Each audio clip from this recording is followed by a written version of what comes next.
I am a trained radio guy, so a lot of what I want to do is occupy the spectrum.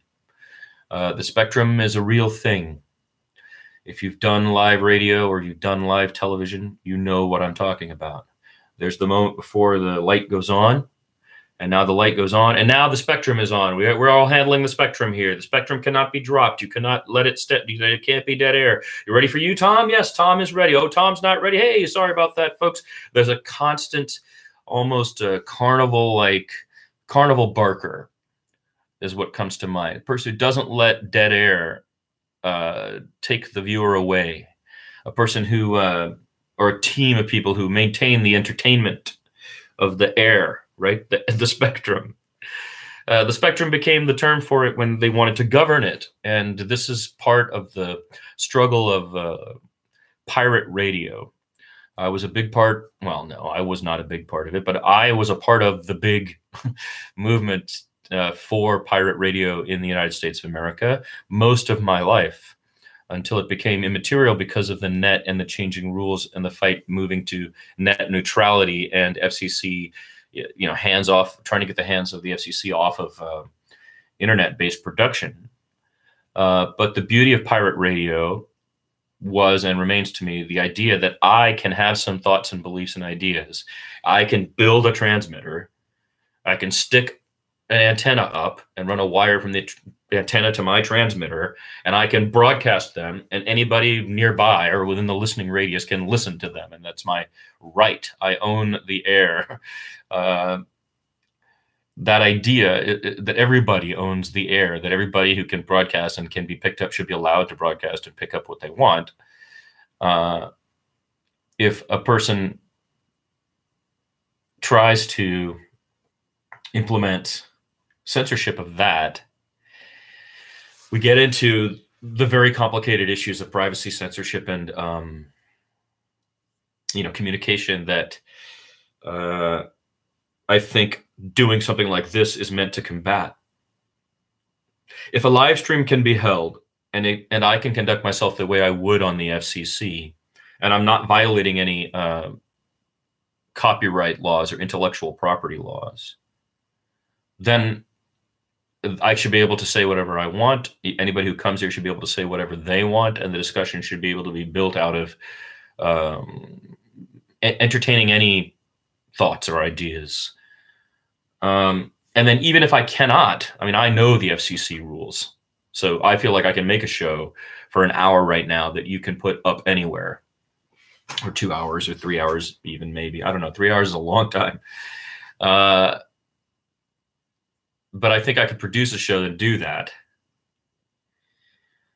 And I think we're going to have to start coming up with some real clear themes for each program. This is episode 2 of the AntiClimactic NonShow with your host. And it is a streaming program that begins every single day at the same time, every weekday, I should say, at the same time. And there have been 2 episodes thus far. Today is the 26th of November. There will be another one tomorrow. And we could look at the news, which I think could be an interesting idea. We talked earlier about how I set up tabs and so on to do that. But what I could simply do right now is just open up several of them and just let, right now at this moment, 53 minutes past noon in New York City, at 5:53, 7 minutes to 6 o'clock in the evening in England. We could quickly look at the New York Times and the BBC, for example. The BBC is talking about CO2 levels and greenhouse gases and a lot about environmental issues. And the New York Times is got on the front page. See, the other thing, beautiful thing about this is if there's breaking news, then it could quickly be up as well. I can't put the radio on, right? Because that's an intellectual property issue. But I can sit here and look at the front page of the papers and say, well, the Times is talking about the Mueller investigation. Manafort lied even after agreeing to cooperate, Mueller says. So the former campaign chairman for Trump, Paul Manafort, lied to federal investigators, breached his own plea deal, according to Robert S. Mueller III. This Mueller is going to become a big player now in their pursuit of the administration and violations they may or may not have been involved in. They're talking about Betsy DeVos's harassment rules and how strange they are. Taiwan and China are back in the news with a discussion about what Taiwan really is. A thing about migrants entering the United States and Trump's vow to keep thousands of migrants out. He's like the anti Statue of Liberty. He's the statue of unliberty, right? He's the statue of intolerance. He's the statue of white folks' desire to maintain white folks' cultural whatever it is that they've made in America.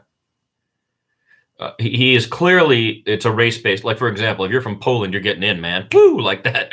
Or Latvia or Hungary or like any of his wife or ex-wives or whatever. Or Australia or, you know. But if you look like me or you're from Mexico or Guatemala or Bolivia or, you know, Iraq or Syria or anywhere else, whether or not you're seeking asylum doesn't seem to matter to this man, right? Because you're not a white person who gets preferential treatment. This has been coming up with me more and more lately. I would try to avoid race-baiting conversations for a very long time. That was something that I thought was really important. You don't want to get into that if you believe, like I do, that there is no race. We're all human race. This is provable by the fact that I could sleep with anyone and have a child with anyone from any other race. So it is an artificial projection, a superficial projection, and it is, like many of such, obviously designed by centuries of oppression that the colonial era have wrought. And I think we have to talk very frankly about that. Recently, I've realized how much I have been programmed, inculcated, brainwashed, indoctrinated with a view that what white culture has built since the Greeks to now in their westward expansion, what its value was in relation to the totality of the human species has been something I've been thinking about more and more. The fact that we're not allowed to, or we don't criticize white culture, if you will, as a whole, because that's considered somehow uncouth or racist, seems to me fundamentally flawed. There's a great sort of sketch by a comedian from Australia, Ahmed Rahman. If you haven't seen it, you should, about reverse racism. It's called Reverse Racism. I don't think I agree with him that that's not, you can't have reverse racism if one group is dominated for 450 years in an oppressive way and is slowly letting out rights and information. That's not doable. So a reparatory stance has to be taken at some point. We have to make reparations that are legitimate. And what masks that is when a white supremacist gets power and makes demands on behalf of a privileged class that are inordinate and unsubstantiated, and worse, that make it harder for that reparatory or genuinely honest view of what has gone on historically from a power standpoint, something that doesn't allow that to happen, because now we're busy with the new agenda. And